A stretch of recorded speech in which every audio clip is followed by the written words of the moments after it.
आप सभी का अपने परिवार में स्वागत है। मेरा नाम है मूलचंद और हम पढ़ रहे वंदे भारत सीरीज़, जिसमें आज हम पढ़ने वाले मध्य भारत के इतिहास का भंडारा, जो आज हमारे सिंधु घाटी सभ्यता के महत्वपूर्ण 35 क्वेश्चन आपके बीच में लेकर आया हूं। दोस्तों, जो आज की जो आपकी सिंधु घाटी सभ्यता, इसी के अंदर में संपूर्ण जितने भी क्वेश्चन आगामी एग्जाम में पूछे जाने की संभावना है, वो सारे के सारे आज मैं आपके बीच में रखने वाला हूं। तो चलिए बच्चों, स्टार्ट करते हैं अपना सेशन का। पहला क्वेश्चन इसी के बीच में आपके लिए लेकर आया हूं। तो पहला क्वेश्चन है, कौन सा कथन हड़प्पा सभ्यता के लिए सही है? तो दोस्तों, यहां से हम बात करेंगे कि सही क्या है। तो आप सभी को पता है, हड़प्पा सभ्यता जो हमारी कैसी सभ्यता है, ये हमारी सबसे पहली सभ्यता होती है, जिसके अंतर्गत हम बात करते हैं किसकी बात होती है, तो होती है पशुपति, उनके द्वारा पूजा जाता था। बिल्कुल सही बात है।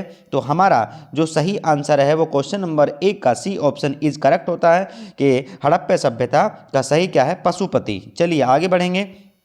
क्वेश्चन नंबर 2, भारत में सबसे पहले खोजा गया शहर था। तो आप सभी को पता है, भारत में सबसे पहले जो खोजा गया शहर था वो था हड़प्पा। कब खोजा गया था? तो आप सभी को पता है 1921 में। किसके द्वारा? दयाराम साहनी के द्वारा। आगे बढ़ेंगे बच्चों। तीसरा नंबर क्वेश्चन आपके बीच में है, हड़प्पा सभ्यता किस वर्ष खोजा गया था? तो अभी मैंने आपको बताया कब था, ये हमारा 1921 की बात है। आगे बढ़ेंगे।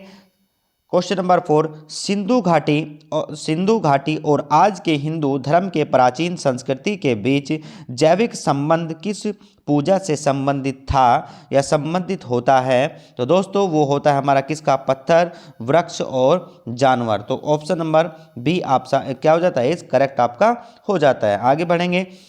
सिंधु सभ्यता का एकमात्र स्थल जहां से कृत्रिम गोदीवाड़ा मिला था, तो दोस्तों वो हमारा था, तो याद रखिएगा वो क्या था दोस्तों, वो था हमारा लोथल। क्या था दोस्तों? वो था हमारा लोथल। चलिए, तो क्वेश्चन नंबर 5 का आपका ए ऑप्शन इज आपका करेक्ट हो जाता है। आगे बढ़ेंगे। क्वेश्चन नंबर 6, निम्नलिखित पालतू जानवरों में से सिंधु सभ्यता का टेराकोटा में अनुपस्थित था। तो दोस्तों वो कौन था हमारा? तो वो थी हमारी गाय। गाय का वहाँ पर क्या नहीं था, सिंधु सभ्यता का जो टेराकोटा में अनुपस्थिति था वो था हमारी गाय। चलिए आगे बढ़ेंगे। क्वेश्चन नंबर 7, निम्नलिखित में से कौन सा सिंधु शहर जो बिना गढ़ या किला का था? तो दोस्तों वो ध्यान रखिएगा, वो था हमारा कौन सा? चनहूदड़ो। क्या था? चनहूदड़ो इसका सही आंसर आपका हो जाता है। आगे बढ़ेंगे। क्वेश्चन नंबर 8, सिंधु घाटी सभ्यता की विशेषता थी। तो दोस्तों वो सिंधु घाटी सभ्यता की विशेषता क्या थी? तो वो थी व्यवस्थित शहरी जीवन। क्या था? व्यवस्थित शहरी जीवन। आज के जितने भी महत्वपूर्ण क्वेश्चन हैं और आपके आगामी एग्जाम में पूछने जाने की संभावना है, और हर एक एग्जाम में यहीं से आपका क्वेश्चन पूछा जाता है। तो आज की क्लास अति महत्वपूर्ण है, जिसमें सिंधु घाटी सभ्यता के संपूर्ण क्वेश्चन आपके बीच में हैं। चलिए दोस्तों आगे बढ़ेंगे।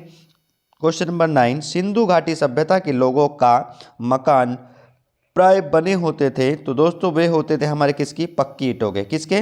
पक्की ईंटों के। चलिए आगे बढ़ेंगे। क्वेश्चन नंबर 10 आपके बीच में है, मानव द्वारा उपयोग किया गया पहला धातु कौन सा था?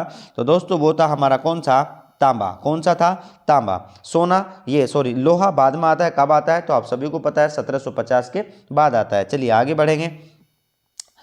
क्वेश्चन नंबर 11, सिंधु घाटी सभ्यता की प्रमुख विशेषताएं थी। तो दोस्तों प्रमुख विशेषताएं क्या थी? वो थी नगर सभ्यता। क्या थी? वो नगर सभ्यता, जैसे कि अभी मैंने आपको बताया शहरी सभ्यता। आगे बढ़ेंगे। क्वेश्चन नंबर 12 आपके बीच में है, मोहनजोदड़ो में सबसे बड़ा भवन कौन सा था? तो दोस्तों वो था हमारा कौन सा? अन्नागार। कौन सा था? वो था हमारा अन्नागार। क्वेश्चन नंबर 12 का बी ऑप्शन इज आपका करेक्ट हो जाता है। आगे बढ़ेंगे। निम्नलिखित विद्वानों में से हड़प्पा सभ्यता का सर्वप्रथम खोजकर्ता कौन था? दोस्तों बात होती है किसकी? हड़प्पा सभ्यता की, और मैंने आपको बताया था कौन था? दयाराम साहनी। कब की कहानी है? तो 1921 की कहानी है। आगे बढ़ेंगे दोस्तों। क्वेश्चन नंबर 12, कालीबंगन स्थित है? तो दोस्तों कालीबंगन आपकी कहाँ पर पड़ती है? ये आपकी राजस्थान में आती है। कहाँ पर? राजस्थान में आती है। आगे बढ़ेंगे दोस्तों, क्वेश्चन नंबर 15, हड़प्पा वासी किस वस्तु के उत्पादन में अग्रणीय थे? तो वो दोस्तों कौन था? वो थी हमारी कपास। कौन सी थी? वो हमारी कपास थी। तो क्वेश्चन नंबर 15 का सी ऑप्शन इज आपका करेक्ट हो जाता है। निम्नलिखित में से किस द्रव का उपयोग हड़प्पा काल की मुद्राओं के निर्माण में मुख्य रूप से किया गया था? तो दोस्तों जैसे कि आप सभी को पता है वो कौन सा था? तो वो था हमारा कौन सा? टेराकोटा। कौन सा था? वो था हमारा टेराकोटा। आगे बढ़ेंगे दोस्तों, सिंधु घाटी सभ्यता का विशाल स्नानागार पाया गया?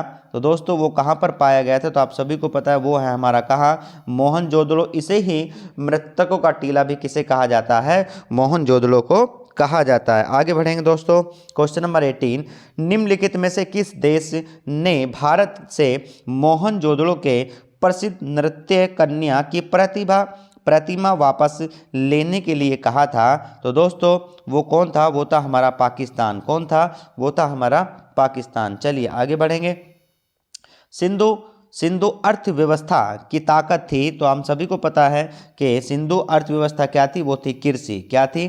कृषि। जैसे कि मैंने बताया कि उसकी सबसे अग्रणी फसल कौन सी थी? वो थी कपास। आगे बढ़ेंगे, सबसे प्राचीन सभ्यता का नाम? तो सभी को पता है दोस्तों सबसे प्राचीन सभ्यता का नाम क्या था? वो था हमारा मेसोपोटामिया की सभ्यता। क्या थी? मेसोपोटामिया की सभ्यता। आगे बढ़ेंगे दोस्तों, क्वेश्चन नंबर 21, निम्नलिखित में से कौन सा सिंधु घाटी सभ्यता स्थल पाकिस्तान में है?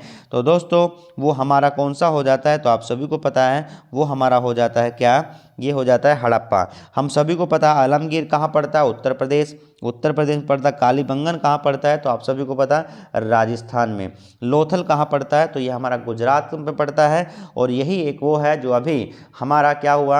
आप सभी को पता है सबसे नवीनतम जो हमारा क्या होता है? विश्व धरोहर में सम्मिलित किया गया है। चलिए दोस्तों आगे बात करते हैं, क्वेश्चन नंबर 22, सिंधु घाटी की सभ्यता के लोग किसकी पूजा करते थे? तो दोस्तों सबसे पहले क्वेश्चन में मैंने आपको बताया था वो था हमारा कौन? पशुपति। कौन था? पशुपति। क्वेश्चन नंबर 22 का बी ऑप्शन इज आपका करेक्ट हो जाता है। आगे, सिंधु घाटी सभ्यता के शहरों की गलियां कैसी थी? तो दोस्तों कैसी बात होती है? वो थी हमारी चौड़ी और सीधी हुआ करती। कैसी? चौड़ी और सीधी हुआ करती थी। चलिए क्वेश्चन नंबर आगे बढ़ेंगे दोस्तों, क्वेश्चन नंबर 24, निम्न में से किस नदी के किनारे हड़प्पा और मोहनजोदड़ो के अवशेष पाए गए थे? तो दोस्तों हम सभी को पता है अगर हड़प्पा की बात करेंगे तो वो हमारी कहाँ पड़ जाती है? तो दोस्तों वो पड़ जाती है हमारी कहाँ पर? रावी नदी किनारे। और मोहनजोदड़ो कहाँ पड़ती है? तो ये सिंधु नदी किनारे। यानी कि हम बात करेंगे ए और बी दोनों सही हो जाते हैं। चलिए आगे बढ़ेंगे, सिंधु घाटी सभ्यता की लिपि क्या थी? तो दोस्तों वो थी हमारी अज्ञात। कैसी थी? अज्ञात लिपि थी। चलिए दोस्तों आगे बढ़ेंगे, सबसे प्यारा सा फिर से आपके क्वेश्चन 26 आपके बीच में है, मोहनजोदड़ो में सबसे बड़ा इमारत कौन सा था? तो आप सभी को पता है दोस्तों वो कौन सा था? अन्नागार। कौन सा था? वो अन्नागार हुआ करता था। आगे बढ़ेंगे, 27, विशाल स्नानागार पाया गया था? तो दोस्तों वो हमारा पाया गया था कहाँ पर? मोहनजोदड़ो। इसे ही कहा जाता है मृतकों का टीला, भी इसी को कहा जाता है। आगे बढ़ेंगे, देवी माता की पूजा संबंधित थी? तो दोस्तों वो थी हमारी किससे? सिंधु घाटी सभ्यता के साथ में संबंधित थी।